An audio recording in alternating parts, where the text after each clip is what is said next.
Hello bachcho, let's read the question. The question says the specific activity of preparation consisting of radioactive cobalt 58 and non-radioactive cobalt 59 is equals to 2.2 into 10 to the power 12 disintegrations per second gram. The half-life of cobalt 58 is 71.3 days. Find the ratio of mass of radioactive cobalt in that preparation to the total mass of the preparation in percent. तो इस question में बोला गया है कि हमारे पास एक preparation है जिसमें हमारे को क्या क्या दिया हुआ है, कोबाल्ट 58 प्लस कोबाल्ट 59 से वो बना है। यहाँ पे कोबाल्ट 59 हमारा क्या है, नॉन रेडियो एक्टिव है। तो जो भी स्पेसिफिक एक्टिविटी होगी होगी किसके कारण होगी, कोबाल्ट 58 के कारण हमारी स्पेसिफिक एक्टिविटी होगी। Now in the question, the key concept is the specific activity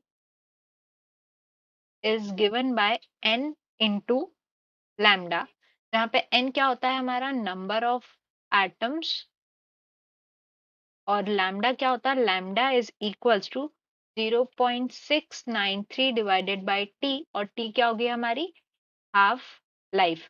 ये क्या होता है हमारा, ये होता है हमारा, ये है डीके फैक्टर।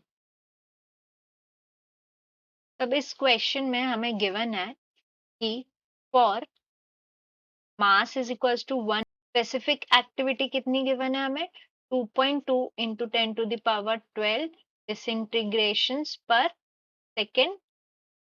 सो इसको अगर हम इक्वल टू करेंगे n इंटू लैम्डा, अब यहाँ पे लैम्डा क्या है, n मल्टीप्लाइड बाय लैम्डा है 0.693, और t हमारी जो हाफ लाइफ है वो कितनी गिवन है, 71.3 डेज। तो डेज है, इसको हम क्या कन्वर्ट करेंगे, पहले हम इसको सेकेंड्स में कन्वर्ट करेंगे। तो इसकी वैल्यू हो जाएगी पहले multiplied by 24 hours multiplied by 60 minutes multiplied by 60 seconds, ठीक है। और this is equals to 2.2 into 10 to the power 12। अब यहाँ से हमें n की वैल्यू मिल जाएगी, so n is equals to 2.2 into 10 to the power 12 whole divided bye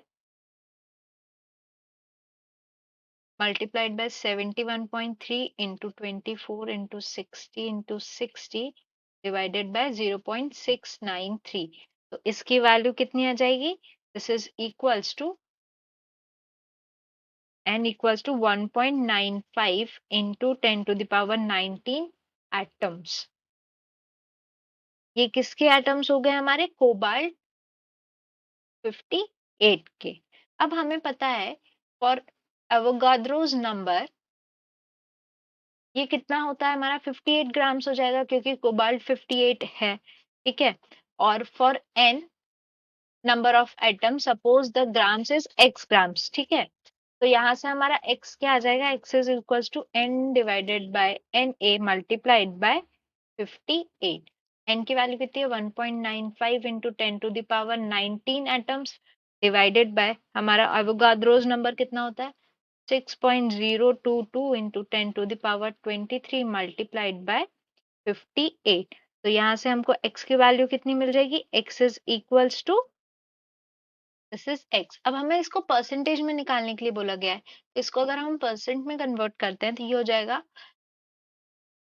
x multiplied by 100, ये हो जाएगा 1.95 into 10 to the power 19 divided by 6.022 into 10 to the power 23 multiplied by 58 multiplied by 100। तो ये आ जाएगा हमारा 0.1818 परसेंटेज। ये कितना हो गया हमारा x का परसेंटेज। तो अगर हम रेशो कैलकुलेट करें तो हमारा रेशो क्या हो जाएगा, ratio of the mass of cobalt 58 to mass of total preparation is, इसका आंसर है हमारा 0.1818%. This is the required answer. I hope you understood the question well. Best of luck.